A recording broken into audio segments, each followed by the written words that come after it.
Hi, everyone, and welcome to another Talking Insomnia episode where we have Erica with us. Erica, how are you today? I'm good. How are you? Good, thank you. And thanks for coming on. So, for anyone that's tuning in here, you and I, Erica, we worked together for a bit actually on Mm, BedTyme, and you actually graduated, but I think you had some additional questions. We were in touch, and then I said, oh, maybe we should do a podcast, and you said sure. So, just giving some background, that's kind of how this happened. yeah. So with that said, feel free to just share a little bit of the story or just jump into questions right away. Whatever you think is most helpful, Erica. Yeah. I'm happy to give a background on like my journey. I feel like maybe that could be helpful. Yep. I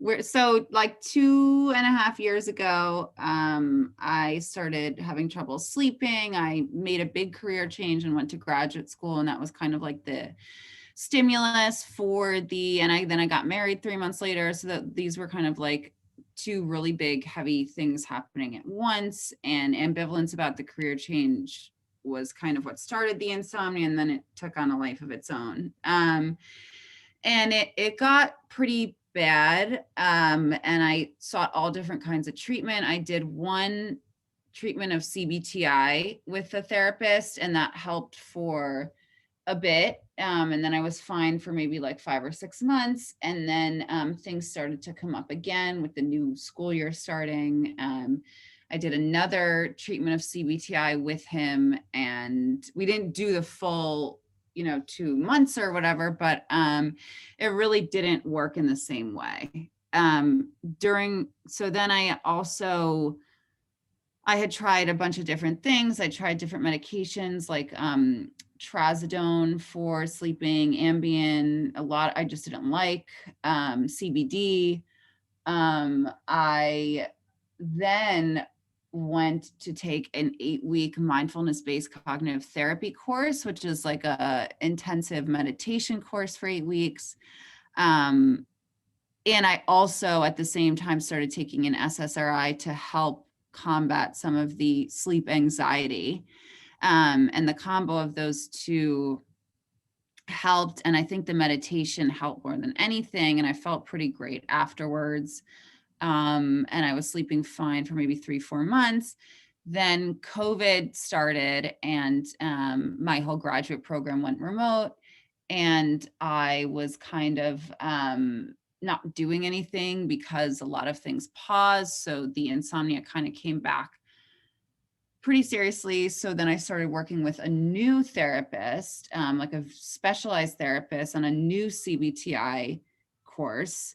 And I actually stopped that one. She was very expensive. So I thought, a part of me, I think, thought that it would be really effective. And I actually stopped that one because what I found, which is what I started telling Daniel when I started BedTyme, what I found is that it was one of those, you have to keep a sleep log and this and that. And it was very rigid. And if I had to get out of bed 10 minutes after waking up, if I got out of bed 12 minutes after waking up, then that was an issue. So it was just, there was so much rigidity in it. And every week that I didn't kind of like exceed my goals, I couldn't adjust my sleep window, and it actually added to my anxiety, kind of having all of that. So I stopped that. And I found BedTyme on Instagram, and then started doing the app and the coaching. And it was probably the thing that's been the most helpful to me so far in this whole journey, because I think the time sensitive aspect of the one-on-one coaching is crucial, because with traditional therapy, right, you have like 45, 50 minutes a week, and you might have 3 bad nights, wake up in the morning feeling really crappy, but those are not the day you have your session. And then you might have your session on like 5 days later and you feel fine. And it can be hard to recall those feelings. And what I found was so different about BedTyme was that I could message Daniel in the morning, and he would kind of be able to support me, maybe not in that moment, but it was still, you know, very real-time communication about it. And the second thing that I thought was really instrumental was the whole like cognitive restructuring aspect of bedtime, that teaching me that kind of bedtime is, that getting to bed is kind of like a passive experience, and that self-compassion is really important. And also really the importance of kind of leaning into the discomfort and being okay with the not sleeping and not being so judgmental about it. So that was really, really helpful. I finished the course. I kind of wanted to stay just for the coaching, but I decided to finish. And then things have actually been pretty good. And then a week or so ago, I randomly was up in the middle of the night for 2 nights, nothing crazy. And you know, my sleep isn't great now, but it's worlds better. And I'm not spending most of the night awake, and I'm sleeping a lot more. I'm still sleepy during the day because the sleep quality is kind of up and down, but it's definitely so much better than it had been. And then a few days ago, I sort of went off a cliff very quickly. And for about 3 or 4 days, I was up for a lot of the night and having those same very similar judgmental feelings of kind of like angry at myself for letting this get to me, and just like kind of a lot of distress that I was even in this situation. And it's more kind of just like the idea of, wow, this really sucks. And there's no, you know, and then that fear. So I think that that's sometimes one of the biggest things that I think I'm still working on, is like the fragility of my sleep, and this fear that it's constantly fragile, and this fear that, you know, that that it's like this fragile piece of glass. And like sometimes if I wake up in the middle of the night and go to the bathroom, and I don't have problems falling asleep, it's more so waking up in the middle of the night, and I'll go to the bathroom and I'll suddenly realize, immediately my mind will say,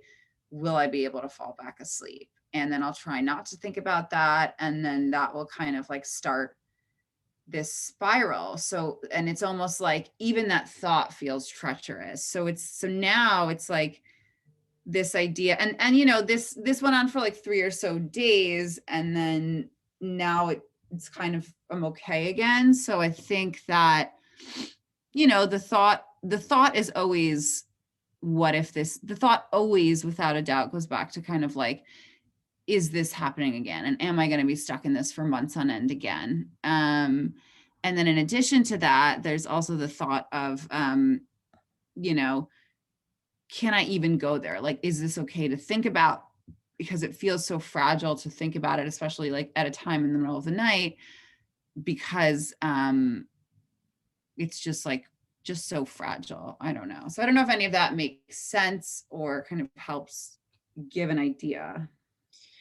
No, that made so much sense. Like your whole story was like such a super clear thought pattern, and yeah, it made total sense. So I think actually, um, just let me just kind of do a quick little summary of my thoughts when Yeah. I hear this, that I hope will help you, Eric. I think you know a lot of what I'm going to say, but this is maybe Yeah. more for somebody who's tuning in here. But you know, basically, you know, insomnia comes from fear, and it comes from that fear of not sleeping. So basically, you know, when the brain has started thinking that being awake at night is a threat and you have to escape it, that's when you have more and more trouble sleeping. The more you try to escape, the more trouble you have, etc.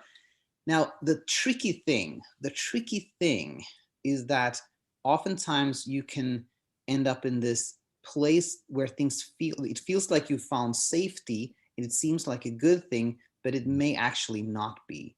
And so, going back to the fear analogy, you know, my classic example is the grizzly bear that, um, you know, in quote unquote real life, when you face a grizzly bear, you're supposed to run away from it so you stay safe. But with insomnia, there is actually no grizzly bear. It's just this idea that it's bad to be awake at night that has become the quote unquote grizzly bear. And then what can happen is you do, for example, a CBT course. And what Mm-hmm. helps is actually that you have a therapist that you have some confidence in, you do some changes, you think, yeah, this is going to work. You start believing in yourself, etc. And but you don't fully understand. You think maybe that it's the techniques and the strategies and that's helped you. But overall things are better. Like you sleep well for a couple of months. The problem here is that you found a cave, like you found this kind of safety thing, like you think you have some control, and for a while it seems to be okay, but you haven't really addressed the root fear, which is that there is a bear out there. And if you're in the cave, it still feels like there's a bear out there. It can come back anytime, but you're okay Mm-hmm. now. And then the bear comes back, you have a lot of trouble sleeping, you do another CBT course, now you don't have as much confidence in it, but it may help a little bit. The third time, it doesn't help at all. You try it in mindfulness. Anything you try to escape may work for a while you have confidence in when you're in that cave, but then you haven't dealt with kind of the root thing, which is that fear of wakefulness. That's why so often you find that this seemed to help, but then now it doesn't help anymore. So, and that's because you haven't truly seen that there is nothing there, if you will.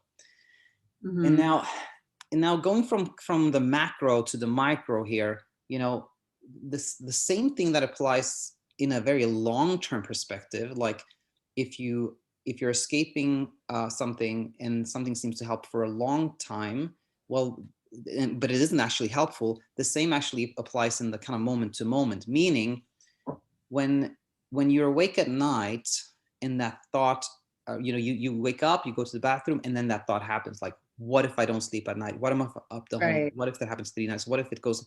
Then the natural thing is to go for safety, to be like, I don't want to think this. Stop thinking this. Everything's going to be Right. fine. You kind of like you go for safety, and then it becomes sticky. Then the threat becomes sticky, and so I think what really helps is when you go to a place of like, okay, you're telling me I'm gonna be. What if I'm awake all night? Well, I'm gonna imagine that. I'm gonna imagine that I'm up all night. Actually, I'm gonna imagine that I'm up all night for 2 nights, and that is very scary. Imagining that thing that the brain is trying to warn you about is very scary. But when you do that, when you take that path and like really like face the fear and say like I'm willing to like face whatever fear comes my way, then you're teaching the brain that there really isn't anything there, and that really becomes helpful. So that was kind of my initial, I thought the most important thoughts I had. So back to you, Erica. Like, did this make sense? Did it resonate?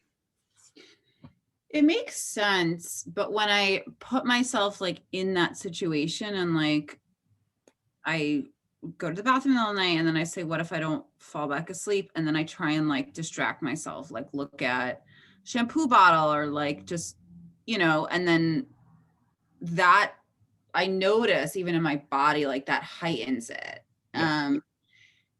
And so the idea of instead saying, okay, well, what if I don't? I mean,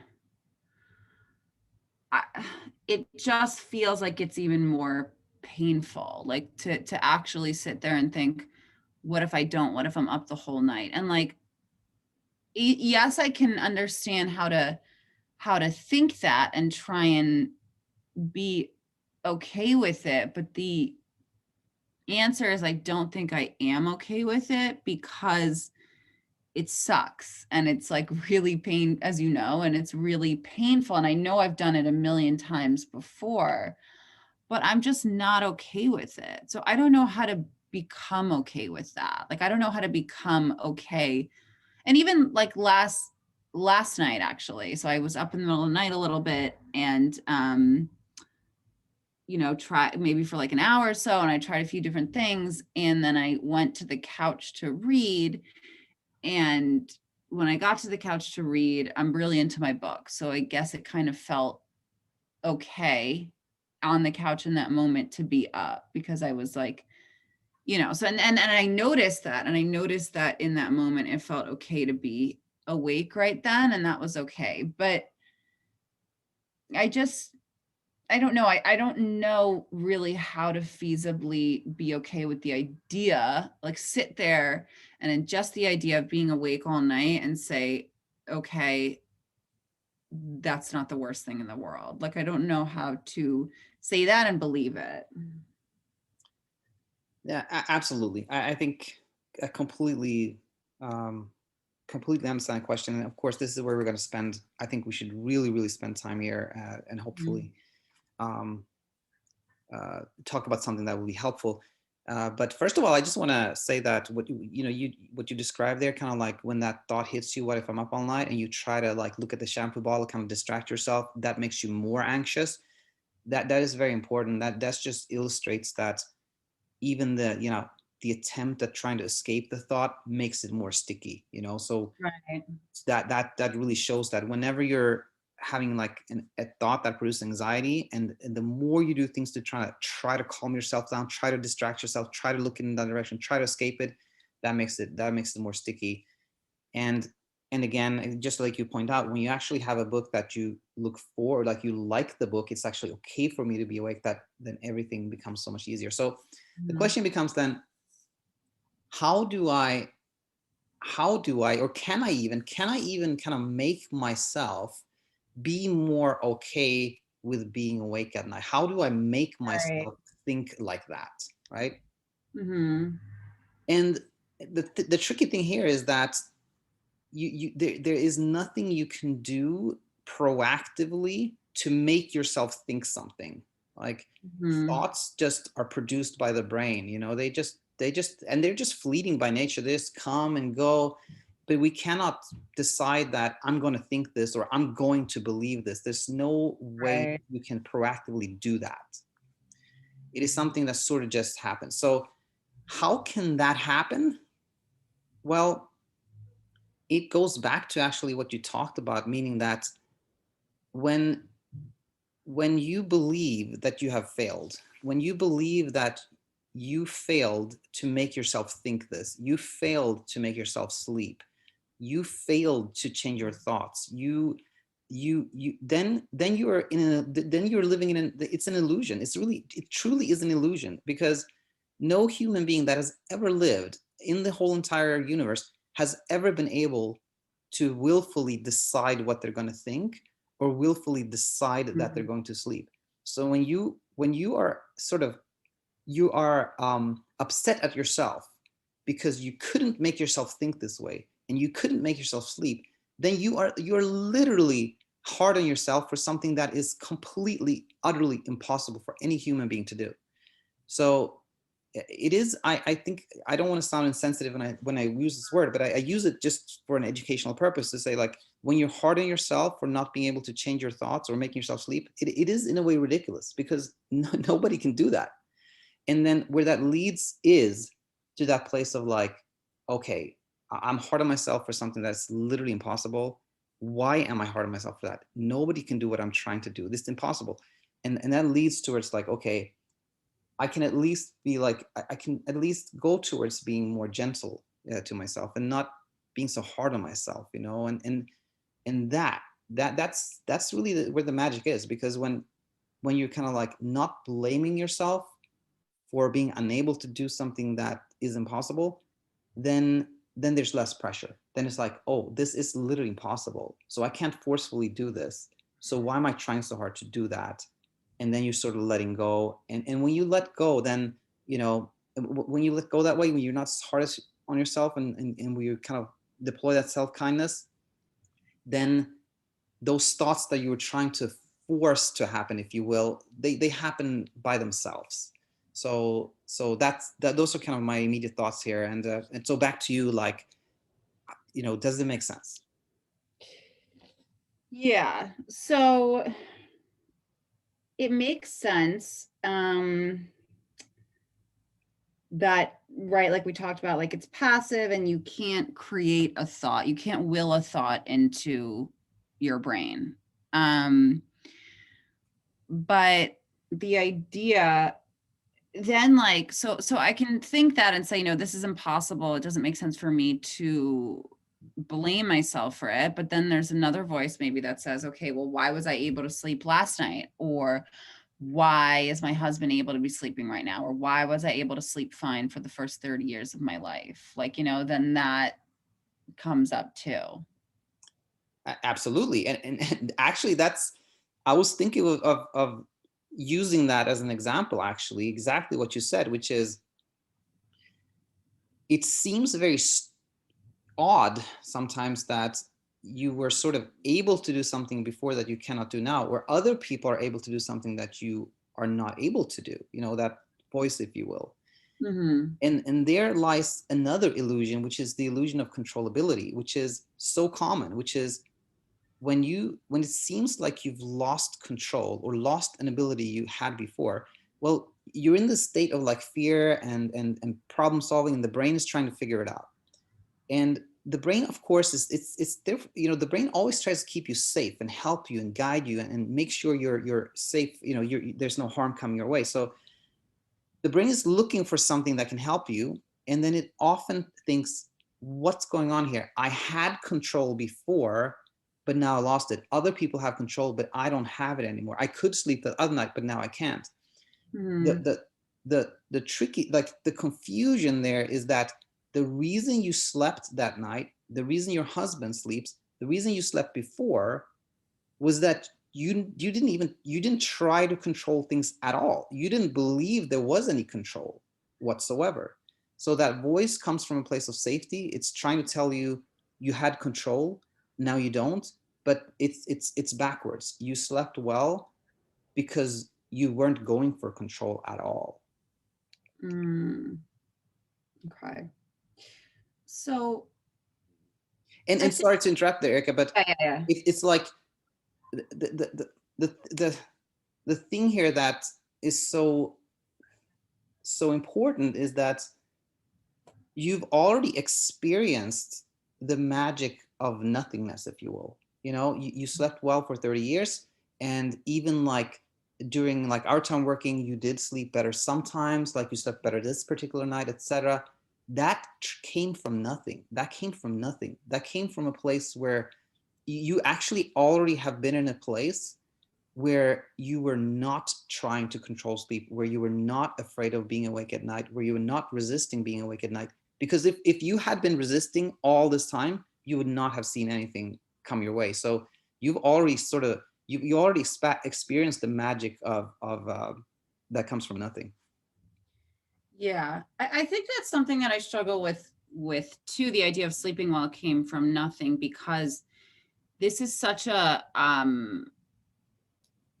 think it's in a sense like a little bit of a trauma that I experienced, just because it wreaked so much havoc on different parts of my life. And when I think, if I have it's like, and this goes back to that fragility, like if I have like a week or 2 weeks, or even like before I messaged you this past week, I think I had like 2 months where I had great sleep, and it was the first time since like March, and I was feeling excited about it, but I didn't even want to like say it out loud because I was nervous of like rocking the boat kind of thing.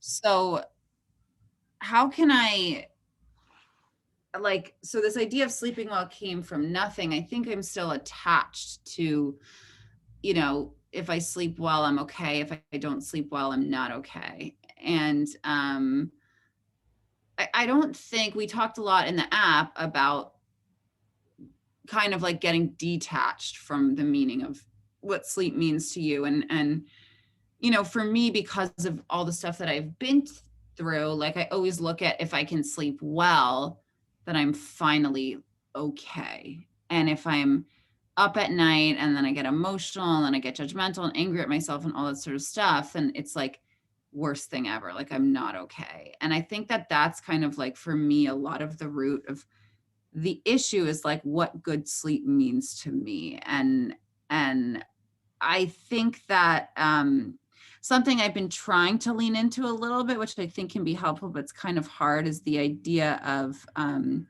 like bad sleep being a part, but not a whole of my experiences. But yeah, I don't know if you can help with that, in the sense of kind of the idea of being not okay and being okay, and kind of like just feeling still so fragile around it, and feeling like it's this marker for me. Yeah, absolutely. So one of the challenges is that yes, it is really like a trauma, and there, how should I put this? It it it can seem almost, uh, you know, let put it this way. One of the challenges when you've had trouble sleeping for a stretch of time that is more than, let's say, just a few months. Let's say it's been a couple of years. Mm-hmm. Then it is almost like it is almost it's almost impossible to see that all the struggling, all the investigating, trying this, paying for that, all that was actually sort of part of the problem. And it's almost Mm-hmm. like you're invested in this. Like, I've tried so hard, and it can it be that simple that like sleep can come from nothing? That's one of the challenges, when you've been through a journey that you have. Um, but that's maybe not the most important here. I think what is more important here is um, uh, this one, that how you function and feel during the day, that being attached to how you sleep, that does Mm-hmm. lead to a lot of pressure. In the extreme example, if somebody says that how I feel and function during the day is 100% absolutely attached to exactly how many minutes I sleep at night, you can see that that leads to a ton of pressure to sleep. Versus how I feel during the day has absolutely nothing to do with how I sleep at night, which is, that's not true, but just in theory, that thought, if you will, you can see leads to no pressure. So it Mm-hmm. is absolutely true that the more you equate your day with how much you slept, the more pressured you will be to sleep, and the less you will sleep because of that pressure. Mm-hmm. So there are sort of like a couple of different ways you can reduce that pressure to sleep, or reduce that attachment, if you will. Um, Mm-hmm. one of them, and I think we probably talked about this, one of them that can be helpful, I don't know necessarily if this will be helpful for you, but one of them that can be really helpful is just, the detective work, which is like finding those outliers where you slept very little, but you still did okay. You know, Mm-hmm. that can help, because even if that's an outlier, it sees that, okay, I can do okay during the day, even if I slept very little. Okay, good. So then I feel less pressure to sleep. But what may be more important actually is to really examine why you feel so miserable when you didn't sleep. Because you can easily think that I feel this miserable because I slept X amount. I only slept 1.5 hours, and therefore I feel terrible. If I slept 4.5 hours, I would feel good. If I felt, etc. It's easy to go in that direction. But if you really think about it, it's not entirely true. Like, if you imagine that you slept almost nothing for 3 nights, but you were kind of like, and that was because, let's just for example say that was because you had bet like everything you owned on this like lottery, and then the third day you realize you won the lottery, you won $2 million, and then it doesn't matter if you didn't sleep at all for 3 nights. You're ecstatic. You feel like Mm-hmm. you can conquer the world. You feel amazing. And you see, and that just illustrates that it is more like how we think at a given point, rather than exactly how much we slept, that determines how we feel during the day, including really how we function. And the and again, like the reason you feel so miserable during the day has much more to do with the battle, the struggle, the fight, that you were like, I tried this, it didn't work. I can't do this. I'm frustrated. Nothing works. I'm angry. I'm hopeless. That comes from that trying to do something that is impossible. So the way I call it battle scars, when you feel absolutely miserable during the day, you have all these battle scars. And the battle scars are evidence that there was a battle, but not that there is an enemy. There is no enemy. There is no opponent or anything like that. But the struggling to get sleep is what causes you all the misery. And when you see that, you also see that, okay, when I'm no longer battling, when I'm no longer in a battle, then I won't have the battle scars. And then also it detaches you from like the goal of sleeping a certain amount. So So that I think is very important. And What also do in you terms of, yeah. Oh, you what sure? do you Sorry. mean when I'm in the battle? So you say battle scars during the day is evidence that there was a battle, but maybe no enemy. So what do you mean when you say when I'm no longer in the battle, I won't have battle scars? Like, why does that? Oh, so you're saying that in a sense of being able to let go of like the investment and the pain that I've had in the past of trying to sleep. Like, I don't have to hold on to those scars or that past investigation if I'm no longer like fighting the insomnia.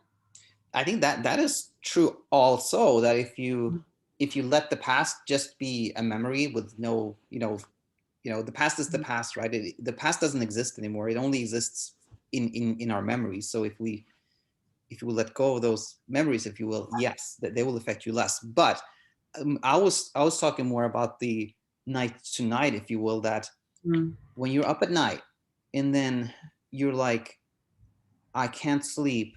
What am I gonna do? I'm gonna try this, but I can't think of that. I'm gonna try this other thing, but not no, nothing worked. I feel hopeless. That's the battle. Like trying to get more sleep is the battle, you know? And when you're abandoning that battle, when you're no longer trying to get more sleep, then the battle scars also go away, because there's no fighting anymore. Okay. So I have another something when you said to me, examine why you feel so miserable when you didn't sleep. And why is that so important to you? And the answer I think to that, which I think is like a huge part of why I struggle, is that if I didn't sleep, it feels like I'm not okay. And if I did sleep, like, as in like, oh, I'm an insomniac, or oh, this sort of thing is like not okay, or it's broken or something like that. And this idea, and that's where I think some of the fragility comes from, this idea of I if I'm up for a bunch of nights, I'm not okay and I'm not going to be okay. And if I sleep, then I am okay and I'm a normal person and that sort of thing. So it's this like meaning that sleep has become because of how much I've struggled. And because like when I think on the past 2 years, it was like definitely like mental health wise, the hardest 2 years of my life, because this was really tough. And I was just like constantly in this and feeling terrible and that sort of thing. So yeah, so that I think is the idea that drives a lot of this. Like if I'm like, even this past week when I was having that little blip, and it's that massive fear or that belief that like if I don't sleep, I'm not okay. And I'm like this unbalanced insomnia sort of person. Whereas like if I sleep, I'm finally like normal or okay or that sort of thing. Yeah, yeah, makes total sense. And I always like to point this out, that you know how they have this saying that like awareness precedes change, which when Yeah. you understand something you can change things, something like that, which there's truth to that for sure. But I think it's almost more true to say awareness is change. When you Mm, have awareness, things have already changed. And the fact that you can verbalize this and contextualize this, and you can say that if I don't sleep, I think of myself as abnormal, as an insomniac. When I sleep well, I think of myself as normal. Just that you can contextualize that, that is huge. That is very, very mhm, important. And I think the step from that to then saying, uh, actually, there are literally millions of people who've struggled with insomnia, and everybody's story is different, of course, but the insomnia itself is the same. All these people, like people who have gone from where I am to sleeping well, it wasn't because they started sleeping really good all the time and that led them to not think they were abnormal. It was because they started thinking, even if I don't sleep much, that doesn't mean anything. That only means that I was trying to sleep and I was anxious or whatnot. It doesn't say anything about me. I don't need to identify with that at all. That, when that change happens, which I think you're already on the path to that, then mhm. then that's amazing. But anyway, I did that make sense? Yeah, so essentially that if people are understanding, or if I'm understanding that basically detaching the meaning, which I think is what we talked a lot about at the end about feeling less attached to insomnia. And I think I think that this all kind of relates back to that, because when you talk about like even these battle scars, like I think back, and even when I was having a tough time this past week, I thought back to how shitty it was. And sometimes I just get so upset because of like how shitty it was when I was in the throes of it. And I think about that because I'm trying to be okay with it, and it's just too hard. So this idea of so I think maybe instead of that, because like I think I don't have to deny myself that it was hard and that it sucked. Like that's 100%. okay. 100%. Yeah, that's okay to recognize. But I think what you said about investment, or kind of like thinking about all my past, because sometimes I think about the past 2 years and like how much of it was taken up by this. It was shitty because of this. And sometimes that makes me sad and that sort of thing. And maybe there's an attachment to that too, kind of like how hard I fought.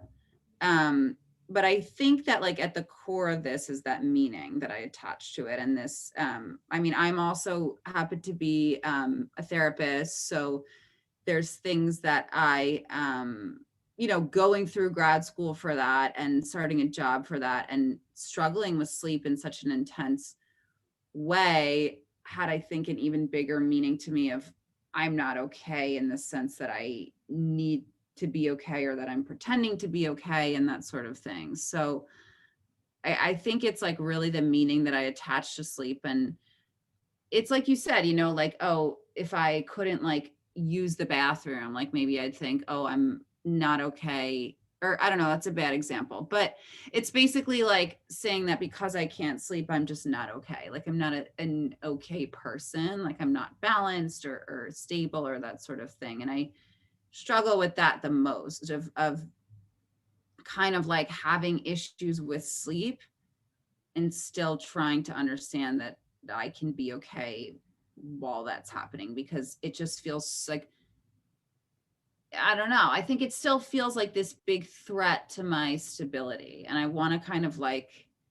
how can I address that idea that I go 3 nights without sleeping and suddenly the threat goes from like 0 to 100 so quickly. And it's this idea of, I'm gonna not be okay. Like, how can I approach that, or sort of, with compassion, or, I don't know what can I do with that?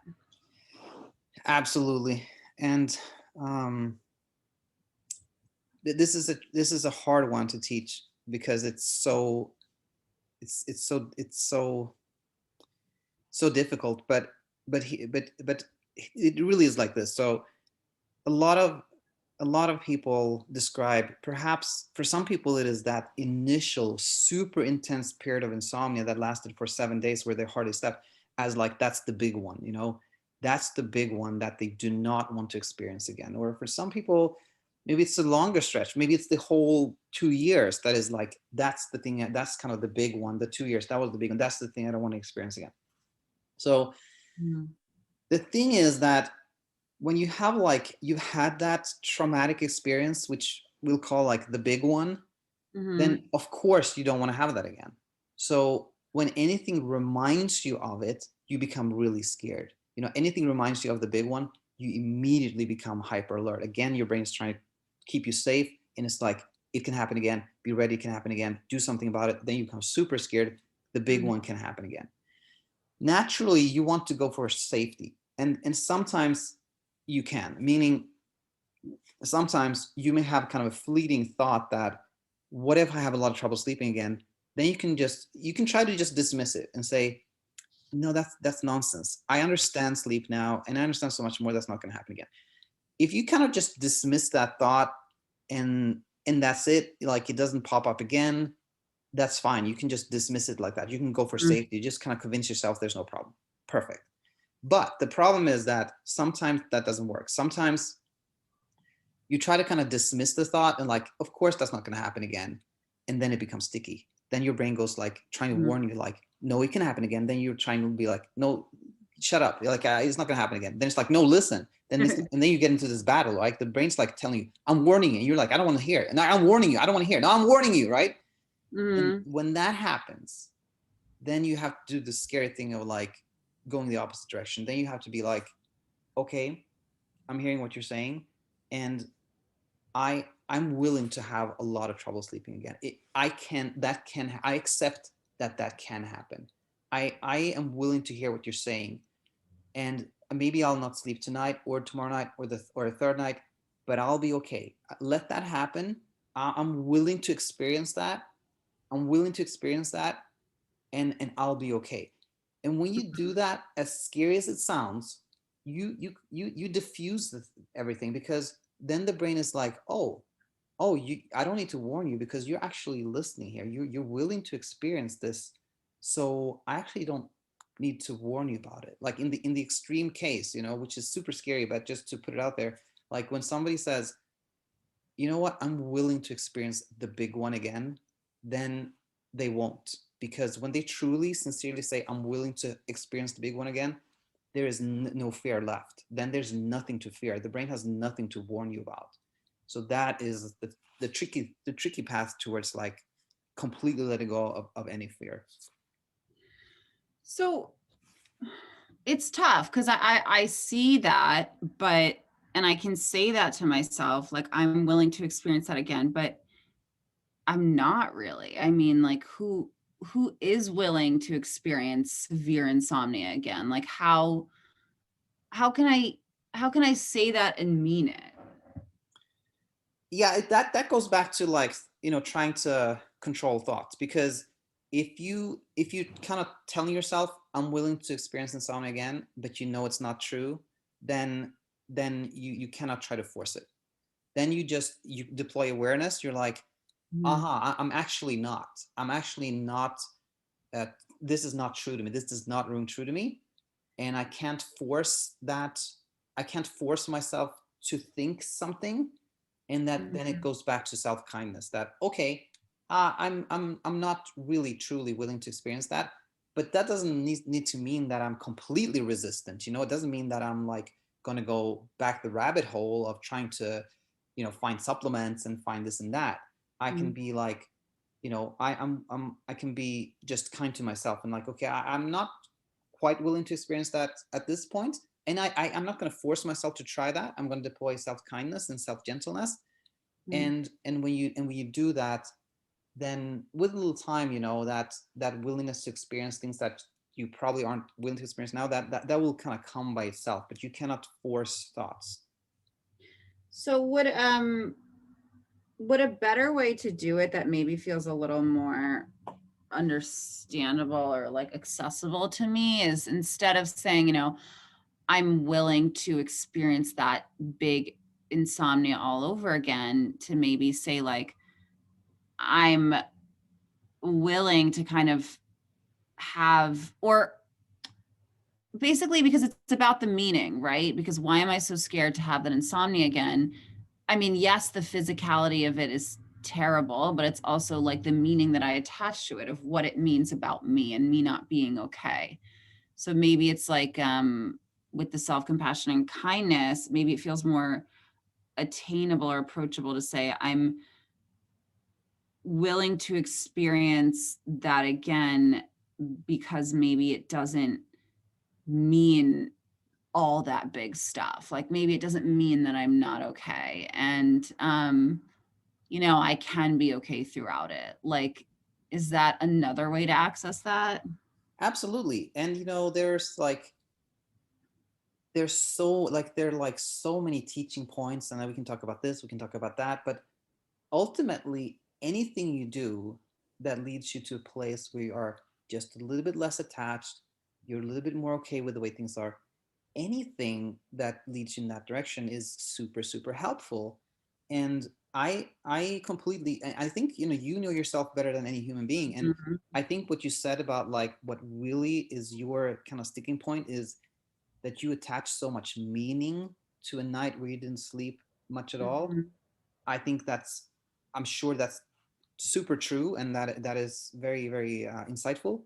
So if you go Mhm. towards like, uh, I'm what I'm gonna really um, let's say work on, in lack of a better word, what I'm gonna really do here is I'm going to see that it doesn't mean anything, detach myself from the meaning, if you will, and see that the only reason I didn't sleep much was maybe I was a little bit anxious, maybe I was a little bit resistant, but it doesn't mean anything. I think that sounds like a great path.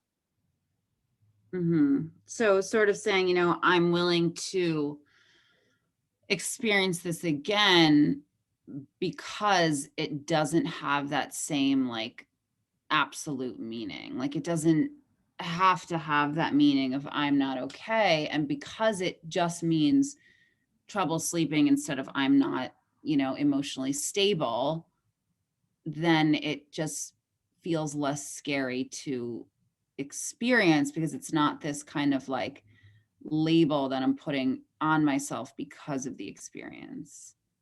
Yep, makes perfect sense. And um, something I try to teach a lot is what kind of like attributing things correctly, meaning Mhm. like when someone sleeps well one night, I always say this came from nothing, and just that's the teaching point. You didn't do anything. That's why you slept well. And when somebody sleeps a little, then just attributing that to, yeah, I slept little because I was anxious, or I have in the past put a lot of meaning towards it, or something like that, but it doesn't really mean anything.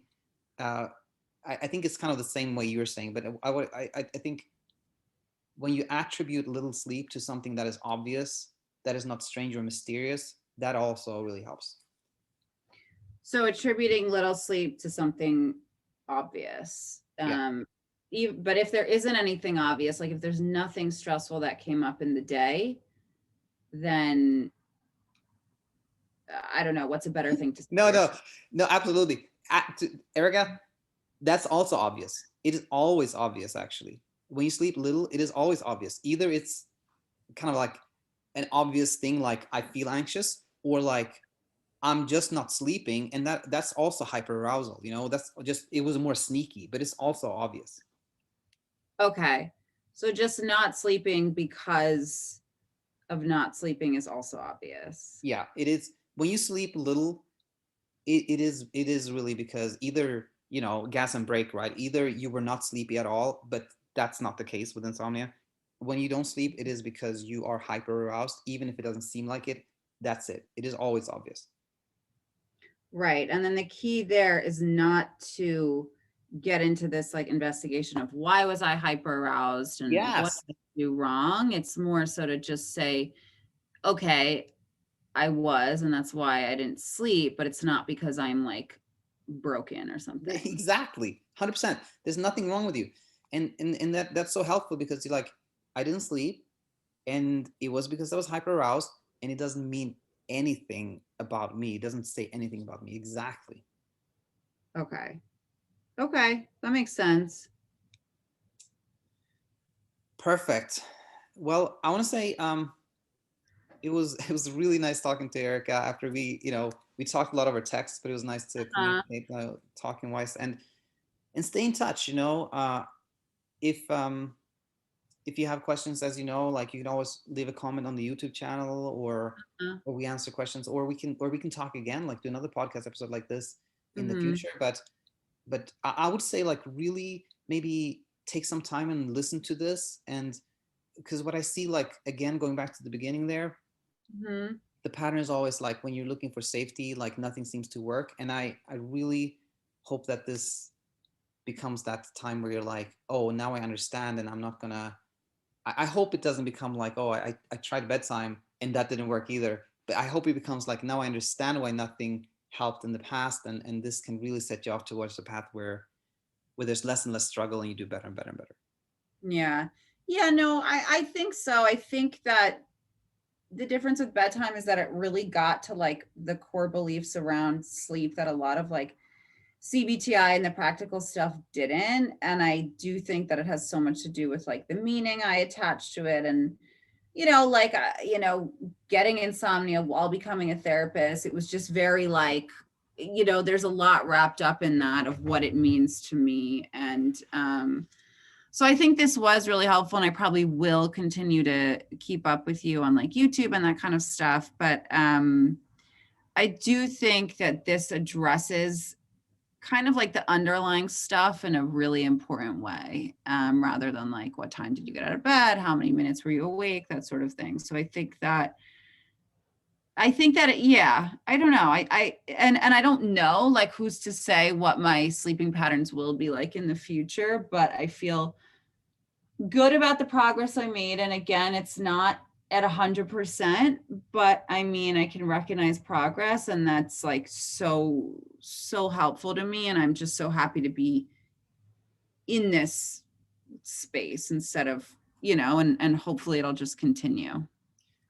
100%. And I just want to add two more things quickly. And one is that I've actually had a lot of clients who are therapists, and I Mhm. so recognize that additional pressure of being like, Yeah. right, I should be able to figure this out, but that additional pressure, you know, is often a little tricky. And but again, like, I'm just saying this again to say that absolutely nothing unusual here. And on finally, I want to say that you taught me something really important today, which was the whole like of attributing meaning, which I think I've understood in the past a little bit, but I understand it more now. So that's super helpful. Now I can make some modules on that and and ponder about this a little more. So I want to thank you for this, Erica.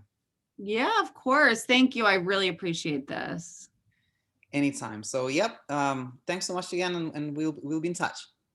Okay, sounds good. Thank you, Daniel.